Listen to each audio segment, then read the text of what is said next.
O Evangelho de Marcos, capítulo 4, ele nos fala que o Senhor Jesus, ele vem ensinando através de parábolas as pessoas que estão, as multidões que estão ali e os seus discípulos.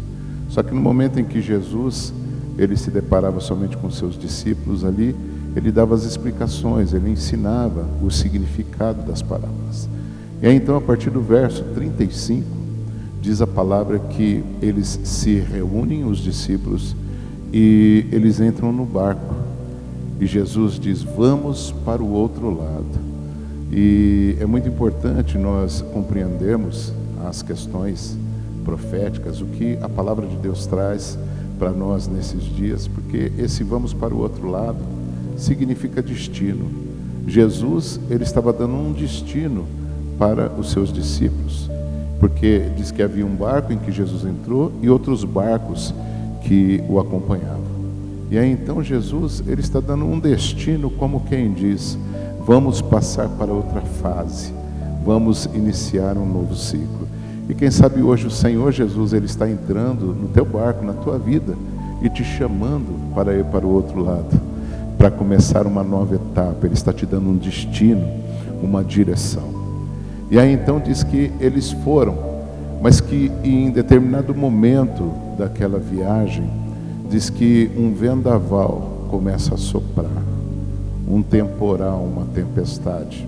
E diz que as ondas, elas começaram a assolar o barco, ao ponto de que a água começou a entrar dentro do barco. E os discípulos, eles tiveram medo, eles ficaram desesperados, mas diz que Jesus, ele estava na polpa do barco, com a cabeça no travesseiro, dormindo. E é interessante, amados, que um barco, ele se reparte em três partes: a proa, que é a frente, o meio do barco, que geralmente é onde ficam os mantimentos, a cozinha, e a popa, que é a parte traseira do barco. E nós poderíamos até entender assim, que a proa é o lugar onde as pessoas mais aparecem, né? Que é a parte da frente. E nós podemos até lembrar aí do filme Titanic, né? Que ficou tão marcado aquela parte onde os atores estão ali abraçados na proa do barco, na frente do barco, né? Então, a frente do barco é o lugar onde mais se aparece, é um lugar de vislumbre, né? O meio do barco é o lugar onde está a cozinha, onde estão os celeiros, os mantimentos. E certamente é um lugar onde tem as festas, onde o pessoal fica comendo ali, se divertindo. E poucos escolheriam a polpa do barco, porque ali está o motor, né? Ali está o fundo do barco, que não chama muito a atenção, né? Mas de certa forma nós podemos entender que Jesus estava justamente num lugar onde não chamava muito a atenção, mas num lugar onde ele poderia vigiar. Porque enquanto as pessoas poderiam estar ali na proa do barco, no vislumbre da viagem, ou no meio do barco, se alimentando e se divertindo, diz a palavra que Jesus estava dormindo com a cabeça no seu travesseiro. Mas nós podemos entender também que é o que estava mais próximo das ondas, ouvindo o agito das ondas no barco. E diz então que ali os discípulos, eles se apavoram por causa do temporal e da circunstância, da situação que eles veem. Está entrando água no barco. Eles vão correndo clamar a Jesus, desesperados. E amados, nós sabemos que nesse tempo nós vivemos circunstâncias aparentemente difíceis, não é? Nós vivemos uma realidade que toda essa pandemia tem construído. E nós vemos pessoas, até mesmo cristãos, crentes, desesperados por causa desta realidade circunstancial. E o que nós temos percebido nesse tempo é que muitas pessoas têm deixado com que essa realidade circunstancial tenha ditado a regra nas suas vidas. Nós vemos discípulos que estavam com Jesus, pessoas que estavam andando com Jesus e vendo a manifestação da glória de Deus através da vida de Jesus. Pessoas que ouviram ensinamentos da palavra, Jesus falando a respeito do reino dos céus, Jesus dando uma palavra de fé para eles, mas no momento em que eles se deparam com a realidade circunstancial, eles se desesperam. E como é interessante isso, né, amados? Porque eles estavam com o próprio Jesus ali. E mesmo assim, eles permitem com que aquela realidade circunstancial venha tirar o equilíbrio emocional deles. Amados, o temporal passa, não é? A ventania passa, as ondas se acalmam. Mas o problema é que no momento, no olho do furacão, no momento da realidade circunstancial que você está atravessando, os teus pensamentos te arremetem para o pior. Faz você pensar nas piores consequências que poderiam vir sobre a tua vida, sobre a tua casa, sobre a tua empresa, não é? Só que a palavra de Deus nos diz que o justo viverá pela fé. Isso significa que nós não devemos ser guiados por vista, mas sim por aquilo que nós cremos. E jamais nós podemos deixar de crer na palavra de Deus, na verdade que é Cristo, para passar a acreditar numa realidade circunstancial que não é o que o Senhor escreveu para nós. Amados, realidades circunstanciais, elas passam. São como esse vendaval, é como uma tempestade, ainda que ela venha com força, ela passa, porque ela não tem força para se sustentar em si mesmo por toda uma vida.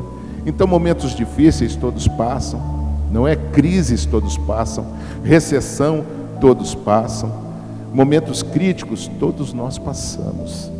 Mas a verdade é que tem que ser estabelecida. Nós não podemos permitir que a nossa vida seja conduzida por essas realidades circunstanciais.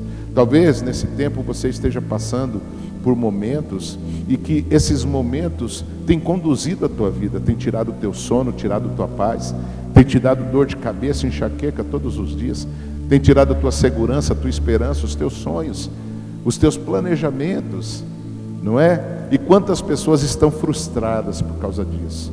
Olha o que a realidade circunstancial ela produz, uma frustração para as pessoas, porque elas deixam de acreditar na verdade que é Cristo, que é as promessas de Deus, e elas passam a acreditar naquele momento que ela está atravessando, como se ele não pudesse se findar. E aí então nós vemos que no desespero, porque aqueles discípulos, eles se apegam àquela realidade circunstancial, eles vão clamar por Jesus, e Jesus acorda, não é? E interessante, amados, que apesar de Jesus estar ali dormindo, ele estava sabendo e no controle de tudo o que estava acontecendo. Então diz que Jesus se levanta e que ele cessa aquele vendaval e ele dá ordem às ondas que se acalmem. Ou seja, Jesus, o Jesus que está no nosso barco, ele tem controle de todas as coisas. Amados, não somos nós que devemos estar no controle da nossa vida, porque se nós estivermos no controle do nosso barco, nós nos desesperamos pelas realidades circunstanciais às quais nós nos deparamos todos os dias. Um dia nós abrimos a porta do nosso coração para Jesus entrar e declaramos: Tu és o dono do meu coração, Tu és o dono da minha vida, Tu tens o 100% de mim. Mas, na verdade, amados, quando nós nos deparamos com essas realidades circunstanciais, muitas vezes nós agimos ainda como se nós fôssemos o comandante do barco, como se nós fôssemos o dono do barco.